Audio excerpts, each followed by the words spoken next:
구약 시대 때는 우리가 죄를 짓기 때문에 죄인이 아니라 죄인이기 때문에 죄를 짓는 거예요. 우리가 죄를 짓기 때문에 죄인이 아니라 죄인이기 때문에 죄를 짓는 것이다. 우리가 왜 죄인이냐? 로마서 5장에 나오죠. 우리가 한 사람, 아담 한 사람의 불순종으로 인하여 뭡니까? 사망이 모든 사람 가운데 왕노릇했다라고 되어 있죠. 그러니까 한 사람 아담 때문에 우리가 죄인 된 거예요. 그 구약 시대 때는 우리가 아무리 선행을 해도 죄인이에요. 그렇죠? 구약 시대 때는 우리가 아무리 선행을 하고 좋은 일을 해도 죄인이라는 신분이 바뀐 적이 없어요. 바뀐 적이 없어요. 그것이 이제 구약의 실체죠. 그런데 이제 은혜의 복음을 통하여 우리가 예수님을 믿게 되었어요. 믿게 되었는데 예수를 믿게 되었을 때 우리가 의인으로 여겨주시죠. 그런데 우리가 예수님을 믿고 난 뒤에 의인이 됐는데 그 다음에 악행을 했어요. 그 다음에 또 죄가 드러나서 넘어졌어요. 그러면 뭡니까? 의인이었다가 다시 죄인이 됐다가 우리가 회개하고 다시 율법을 지키면 다시 또 의인이 되었다가 이렇게 한다면 아담이 세요? 예수가 세요? 아담이 센 거죠. 아담이 세게 된 거예요. 그럴 일은 있을 수 없다는 거예요. 그래서 한 번 구원은 영원한 구원이 된다. 하나님이 세상을 이처럼 사랑하사 독생자를 주셨으니 이는 그를 믿는 자마다 영생을 얻게 하려 영원한 생명을 얻게 한다 하셨어요. 그때 영원한 생명 할 때 아이오니오스 조회라고 해요. 아이오니오스가 뭐냐면 everlasting, 영원한 생명 이런 뜻이에요. 조회가 생명이고. 그러니까 예수를 믿을 때에 우리에게 아이오니오스 조회, 영원한 생명을 주시는 거예요. 그 영원한 생명이 가변적이다라고 이야기하는 거죠. 언약적 신율주의는. 근데 그 아이오니오스라는 영원한 everlasting이라는 그 단어를 언제 또 쓰냐면 하나님은 영원하신 분이다 할 때도 뭡니까? 아이오니오스를 쓴다는 것이죠. 그러면 하나님이 아이오니오스한 분이다 라고 할 때 하나님은 영원하지 않았다가 영원하셨다가 이런 분이 아닌 거죠. 그 아이오니오스라는 그 단어는 불변한 영원성을 내포하고 있는 단어라고요. 그 단어를 예수를 믿는 자마다 아이오니오스 조회, 영원한 생명을 주신다고 할 때 쓰시는 것이죠. 그래서 우리가 율법을 안 지킨다고 다시 죄인이 되었다가 또 지키고 회개했을 때에 다시 의인이 되고 하는 이러한 것은 잘못된 메시지다라는 것입니다. 그것은 예수의 피가 염소의 피만도 못하다라는 그러한 말밖에 되지 않는 거예요.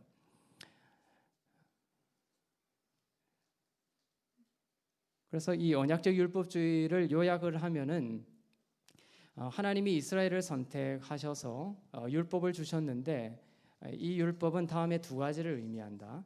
이 하나님께 선택을 받은 이 선택을 유지하기 위해서 하나님의 약속과 순종에 대한 것을 요구하는 거예요. 순종을.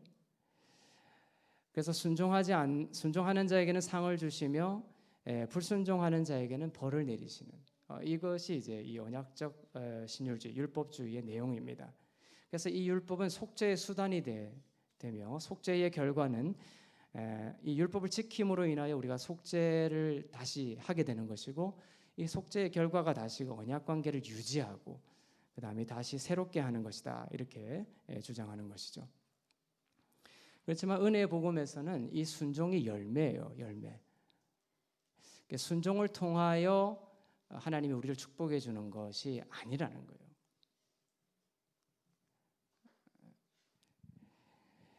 순종은 하나님의 선하심과 인자하심에 대한 우리의 열매적 반응이다라는 거예요. 구약 시대 때는 순종이 축복의 조건이었어요. 전제 조건.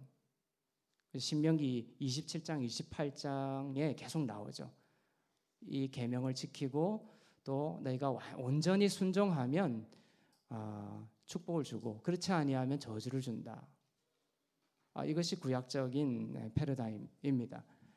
그래서 예수님을 믿을 때에 우리가 순종이 되게 중요합니다. 하나님께 순종을 하는 것이 되게 중요하지만 그것을 축복을 받기 위한 또 하나님의 우리가 의를 입고 하나님께서 우리를 의를 입은 자에게 너는 나의 사랑받는 자다, 내 것이다, 나의 백성이다, 거룩한 나라다 라고 불러주시는 데 있어서의 조건이 안 된다는 거예요. 그것이 내가 불순종하는 가운데에서도 뭡니까? 예수의 순종을 내가 믿음으로 바라볼 때에, 그죠? 나의 순종이 아니라 예수님의 순종 때문에 내가 하나님의 의를 입고 또 그 의로 인하여 의에 합당한 축복을 받는 자가 되는 것입니다. 그리고 그 선하심과 인자하심을 내가 누리고 맛보고 묵상함으로써 내 안에서 그리스도를 통하여 성령께서 친히 사시는 삶이 돼서 흘러나오는 것이 바로 순종이다라는 거예요. 그래서 고린도후서 10장 5절을 한번 볼까요? 고린도후서 10장 5절. 고린도후서 10장 5절에 보면 이렇게 되어 있습니다.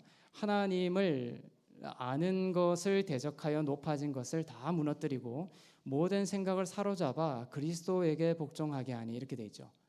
우리의 모든 생각을 사로잡아서 그리스도께 복종시켜야 된다, 그리스도께 순종해야 된다, 이러한 이제 번역이 되어 있지만 원문으로는 후파쿠엔 투 크리스톤이라고 해서 이제 그리스도의 순종으로 가지고 간다, 이렇게 되어 있어요. 우리의 모든 생각을, 그것이 견고한 진과 같은 그 불순종하는 또 모든 그 하나님이 원하지 않는 그런 생각들을 어디로 가져가야 된다?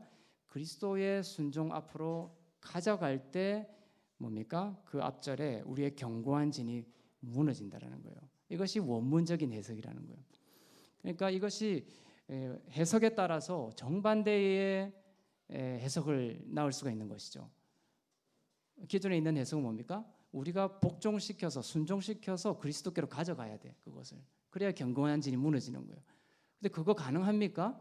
안 되는 거예요. 안 되는 거. 그게 안 되니까 예수님이 오셔서 온전한 순종을 주신 거예요.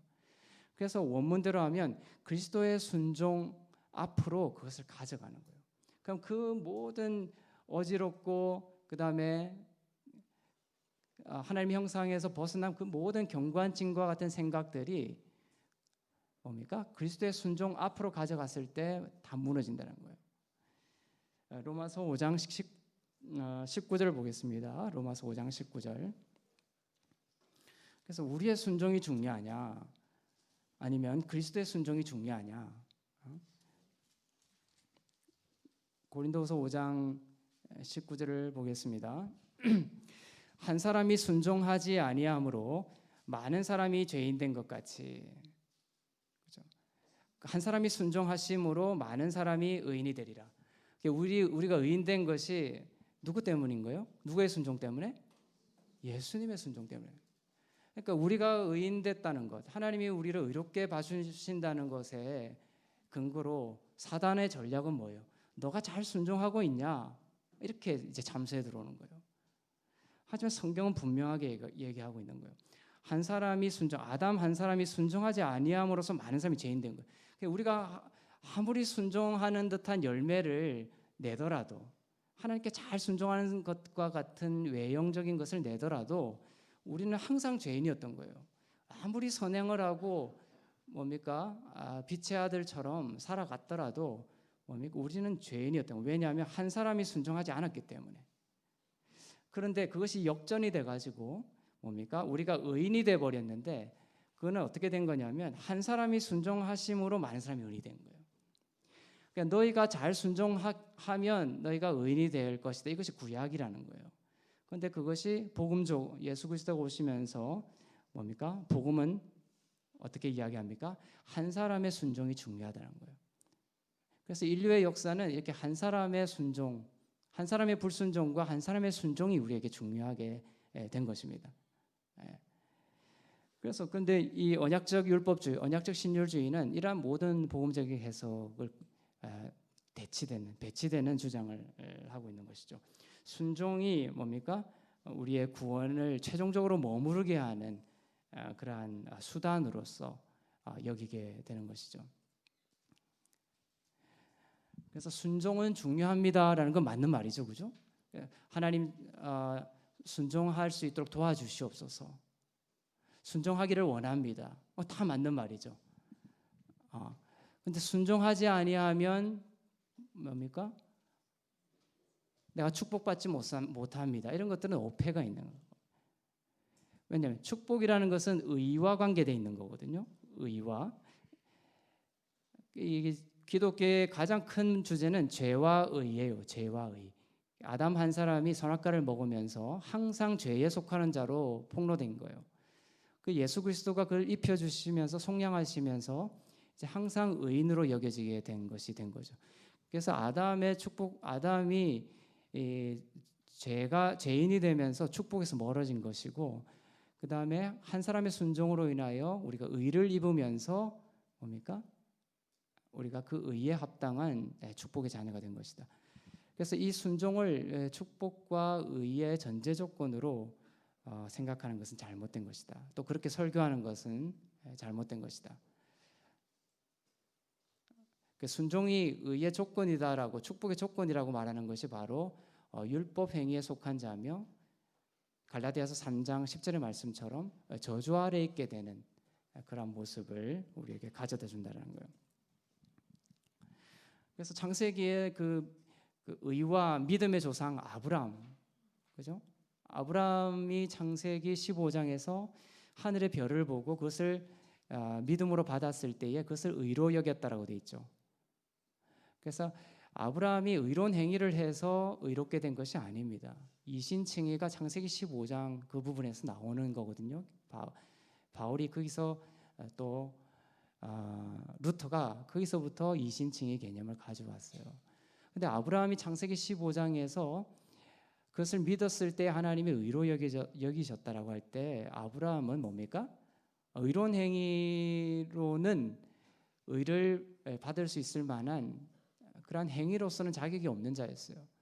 왜냐하면은 그 이후에도 뭡니까? 다시 애굽으로 내려가서 이제 자기 아내를 누이라고 속여서 이러한 그 여러 가지 이제 하나님께 순종하지 못하는 모습들이 계속 드러난단 말이에요. 근데 그 모든 사건 전에 뭐가 먼저 선포되는 거예요? 아브라함의 믿음을 의로 여겼다. 아브라함이 믿는 것을 통하여서 의롭게 여겨짐을 받는 사건이 먼저 있게 되는 거예요. 이렇게 이 믿음으로 말미암아 의롭게 된 아브라함이 이 애굽으로 내려가서 불순종한 모습을 보이게 됩니다. 그죠? 아내를 누이라고 속이죠. 그런데 그 불순종의 결과가 뭐냐 하면 거기서 다시 올라오게 돼요. 다시 올라오게 됐을 때 한번 볼까요? 창세기 13장에 보면 아브라함이 애굽으로 내려가서 이제 사라를 누이라고 속이고 하나님께 불순종하죠. 그 다음에 13장에 보면은 아브라함이 그 애굽으로부터 이제 올라옵니다. 13장 1절에 보면 아브라함은 자기 아내와 모든 소유를 갖고 이집트를 떠나 네겝으로 올라왔습니다. 롯도 아브라함과 함께 했습니다. 아브라함에게는 가축과 은과 금이 아주 많았습니다. 그렇죠? 아브라함이 불순종했으면 축복에서 멀어져야 되잖아요. 그렇죠? 그런데 이것이 나중에 이제 뒤에 한 번 더 이런 사건이 일어나게 되는데 그때도 똑같은 일이 반복되는 거예요. 그러니까 이것을 신학적으로 풀면 어떻게 됩니까? 죄가 더한 곳에 은혜가 넘쳤느니라. 죄를 많이 지으면 무조건 축복해 준다 이런 개념은 절대 아닙니다. 하지만 하나님의 의를 믿음으로 받는 자들은 뭡니까?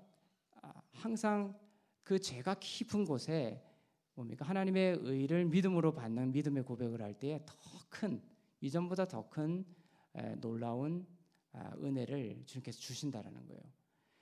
그러니까 날개가 꺾인 새는 다시는 날지 못한다. 이것이 구약이죠. 하지만 믿음으로 말미암는 자들은 뭡니까? 더 높이 오를 수 있다는 거예요. 그러니까 아브라함의 이야기를 보면서 이것은 구약적인 패턴과 맞지 않는 것을 우리가 늘 발견하는 거예요. 애굽으로 내려가고, 그죠? 또 그랄로 내려가고 그렇게 해서 그 불순종을 하는데 올라올 때는 뭡니까? 항상 부자가 돼 있어요. 그 속에 죄가 더한 곳에 은혜가 넘쳤다라는 그 신학적인 것이 사건적으로 증명이 되는 것이죠. 참된 회개라는 것은 예를 들면은 혈루병 든 여인, 그죠? 12년 동안 혈루병된 여인이 예수님을 만졌어요. 만졌을 때에 우리가 흔히 이야기하는 그 회개의 개념이 들어갈 틈이 없어요. 그러니까 참된 회개의 개념을 우리가 다시 정립을 해야 되는데 첫 번째 회개의 근본적인 뜻은 하나님께 대한 사고를 바꾸는 거예요. 그 메타 회개의 헬라어가 메타노이아인데 메타가 체인지라는 뜻이고 노이아는 마인드라는 생각이에요. 그래서 사도행전에 보면 사도 바울이 하나님께 대한 회개를 선포했어요. 그 말의 본 뜻은 뭐냐면은 하나님에 대한 구약적 생각을 바꾸는 거예요. 그러니까 혈루병든 여인이 예수님을 바라보는 관점이 기존의 유대인들이 하나님을 바라보는 관점과 완전히 틀렸다는 거예요. 그러니까 그 혈루병든 여인이 예수님을 바라보는 관점은 저분은 우리의 모든 죄를 용서하시는 분이다. 우리가 있는 그대로의 모습으로 나아갔을 때에 우리를 그대로 받아주는 죄인들의 친구다. 유대인들은 예수 그리스도가 죄인들의 친구다라는 것을 조롱투로 붙였잖아요. 하지만 예수님에게는 그것이 진짜 예수님이 가장 좋아하는 별명, 자기에 대한 묘사였어요. 그러니까 죄인들의 친구라는 그 사고로 하나님에 대한 생각이 바뀌는 것이 회개의 참된 의미가 되는 거예요. 그래서 혈루병된 여인이 내가 비록 지금 율법 안 지켰잖아요. 혈루병된 여인이 무슨 율법을 알지도 못하고 율법을 지키지도 않고 제사도 지내지 않고, 그러니까 혈루병된 여인이 그 질병을 치유받기 위해서, 축복을 받기 위해서 구약적인 하나님을 상정하고 갔다면 제사도 드려야 되고 자기의 모든 행위를 교정해야 되고요.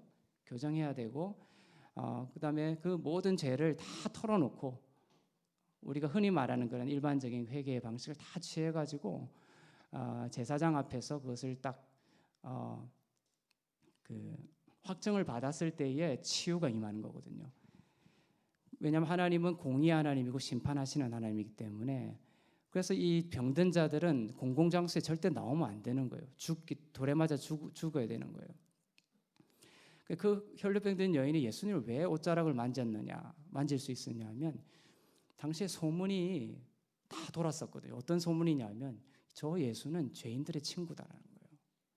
율법 지켜서 나갈 필요가 없다는 거예요. 저분에게는 내가 죄 있는 모습, 창녀인 모습 그대로 나가서 주님의 옷자락을 만지면 나의 죄가 뭡니까? 예수께 전달되는 게 아니라, 그러니까 구약에서는 공공장소에 나온 문둥병, 혈루병 이런 사람들을 만지면 그 병이 그 사람에게 옮겨가게 됐어요. 죄가 더 강했죠. 질병이 더 강했어요. 그런데 예수님이 오고 나서는 뭡니까?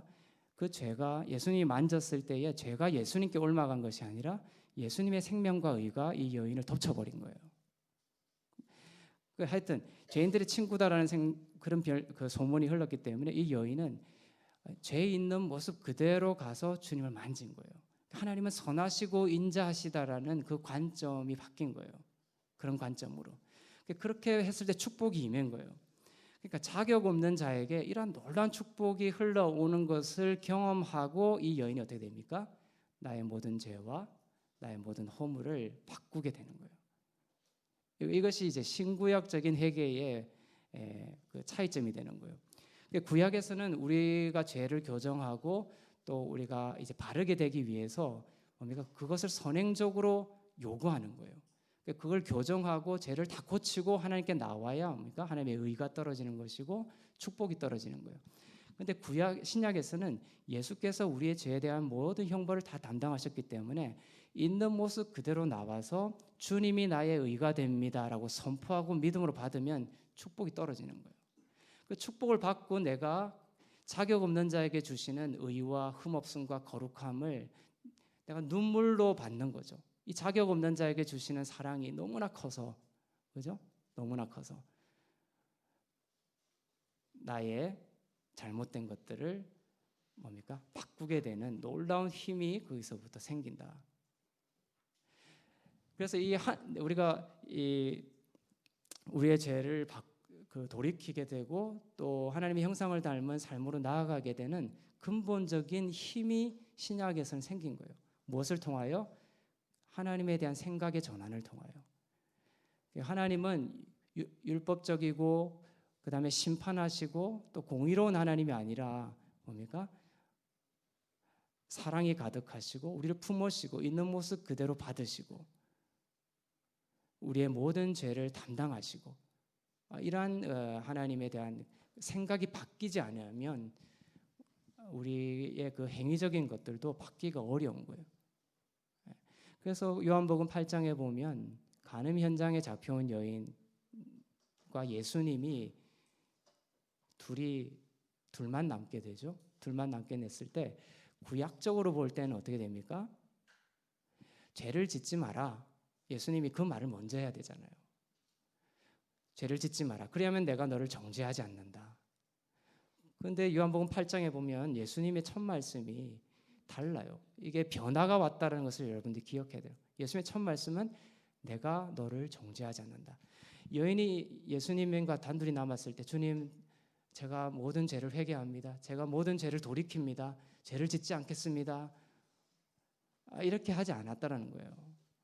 그냥 부들부들 떨면서 이 율법을 주신 분과 마주하고 있는 거예요. 그때 예수님의 첫 말씀은 내가 너를 정죄하지 않는다. 너를 정죄하는 사람이 어디 있느냐? 없습니다. 다가고 없습니다. 나도 너를 정죄하지 않는다. 그러니 가서 죄를 짓지 말라. 이 말은 뭐냐면 우리를 죄를 짓지 않을 수 있는 근본적인 힘이 어디서부터 온다? 나를 정죄하지 않는다라는 하나님에 대한 관점의 변화로부터 온다는 거예요. 무슨 말이겠죠? 그러니까 회개하라 천국이 가까이 왔느니라 이 말이 예수를 통과해서는 새로운 우리가 해석을 해야 된다는 거예요. 구약적으로 볼 때는 뭡니까? 회개하라 천국이 가까워. 우리의 모든 행위와 그다음에 생각과 이런 것들을 다 교정해라. 천국이 가까이 왔다. 이러한 것이 세례 요한의 외침이었죠. 세례 요한의 외침. 그러니까 구약의 최종 주자가 세례 요한이에요. 율법과 선지자는 세례 요한의 때까지요. 그래서 세례 요한이 외쳤던 것은 회개하라 천국이 가까이 왔느니라. 그러면 회개하라 천국이 가까이 왔느니라는 그 껍데기적인 의미는 예수 그리스도를 통하여 본질적으로 변화된 의미로 우리에게 다가와야 된다. 그때 회개하라 천국이 가까웠나라는 것이 예수가 오시고 난 뒤에는 어떻게 됩니까? 그 회개하라가 예수 그리스도에 대한 하나님에 대한 뭔가 생각의 전환을 우리가 가져야 된다는 거예요. 그렇죠? 우리가 육신적으로는 결단하는 모습을 보일 수는 있어요. 근데 그 결단이 해도 안 돼 왔던 거예요. 왜 결단하고 아무리 결단해도 안 되느냐? 그것에 대한 우리가 퀘스천 마크를 가지고 성경을 다시 봐야 되는 거죠. 그래서 이 로마서 5장 17절에 보면 은혜와 의의 선물을 넘치게 받는 자들은 생명 안에서 왕노릇한다고 되어 있어요. 은혜와 의의 선물을 넘치게 받는 자들은 한 분 예수 그리스도를 통하여 생명 안에서 왕노릇한다. 그러니까 우리가 어떻게 예수 그리스도의 형상을 닮은 자로 왕노릇하면서 그죠? 죄를 이기면서 이렇게 살 수 있느냐? 그 비밀이 나와 있죠. 은혜와 의의 선물을 넘치게 받고 있는 자들은. 예를 들면 내가 누가 너무너무 미워요. 하나님 미워하지 말라고 했는데 그건 살인이기 때문에 너무 미워요. 그러면 내가 미워하지 않기로 결단을 하잖아요. 결단하는 방식. 주님, 내가 이제 다시는 미워하지 않겠습니다. 회개합니다. 결단하겠습니다. 그러면 그 미워하지 않게 되냐라는 거예요. 약간의 영광은 있죠. 약간의 영광이 없다라는 것이 아닙니다. 고린도후서 3장 7절에 보면 율법 조문에 죽이는 것도 약간의 영광이 있다라고 했어요. 하지만 우리에게는 더 나은 영광이 왔다고 했는데 그것이 바로 성령을 통하여 주시는 영광이에요. 그러니까 은혜와 의의 선물을 넘치게 받아야 된다. 예를 들면 누군가를 막 미워하는 마음이 생겨요. 그러면 그 귀신 앞에는 항상 더러운 귀신이다라는 수식어가 붙어요. 복음서에 보면 그 귀신의 전략은 뭐냐면 누군가를 미워하는 생각이 들면 이제 너는 더러워 이렇게 가르쳐 주는 거예요. 너 그런 생각을 가졌지? 자기도 더럽기 때문에 그러니까 너는 그런 누군가를 미워하기 때문에 넌 더러운 사람이야. 그러면서 그 결단의 근본적인 선한 열매를 못 맺게 하는 거예요. 하지만 성령이 오셔서는 은혜와 의의 선물을 넘치게 주시는 거예요. 누군가를 미워할 때 이렇게 선포하는 거예요. 저 직장 상사가 너무 밉습니다, 주님. 하지만 나는 그리스도 예수 안에서 은혜와 의를 넘치게 받은 자입니다. 이 말은 뭐냐면 내가 그리스도 안에서 하나님께 의로운 자로 여겨지고 있습니다. 내가 예수 그리스도 안에서 거룩하며 흠이 없는 자로 여겨지고 있습니다. 그것이 바로 은혜와 의의 선물을 넘치게 받는 자, 은혜와 의의 선물을 넘치게 받는 자가 그 기초 위에서 선포하는 고백이죠. 근데 우리가 그 성경의 말씀을 그대로 안 한다는 게 문제죠. 누군가를 미워하는 마음이 있었을 때 위선 같잖아요. 누군가를 막 미워하는데 어떻게 내가 그리스도 예수 안에서 내가 의로운 자지? 사단이 그걸 가지고 공격하고 열매 못 맺게 한다는 거예요. 하지만 누군가를 미워할 때 주님, 내가 누군가를 미워하는 이 마음 아시죠? 하지만 로마서 5장 17절의 말씀을 따라서 은혜와 의의 선물을 넘치게 받는 나는 예수 그리스도로 말미암아 하나님께 의로운 자입니다 하면 그 선포를 여러분들이 계속해서 해보세요. 어느 순간 미움이 떠나는 거예요. 그것이 정말 능력이 있습니다. 로마서 5장 17절을 머리에 외우시면서 그대로 해보세요. 질병이 떠나가고요. 하나님의 형상으로 회복되는 일들이 일어납니다. 은혜와 의의 선물을 넘치. 그래서 내가 만약 사단이라면, 그래서 그리스도인들을 회개하지 못하게 하고 열매 맺지 못하게 하려고 하면 두 가지 교리를 받아들이지 못하게 전략을 짜야 되는 거예요. 로마서 5장 17절에 내가 은혜를 넘치게 받는다라는 것을 회방하는 거예요. 근데 의의 선물을 넘치게 받는다는 것을 회방하는 거예요. 이 두 가지, 저번에 이제 주의 보좌의 기초가 의라고 그랬죠. 그러니까 의와 그 은혜의 선물을 넘치게 받는다라는 것을 참소하고 무너뜨리고 나의 결단과 나의 의지로 그 죄를 교정하고 해결하려고 하는 그 육적인 노력으로 넘어가게끔 만드는 게 사단의 전략인 거죠.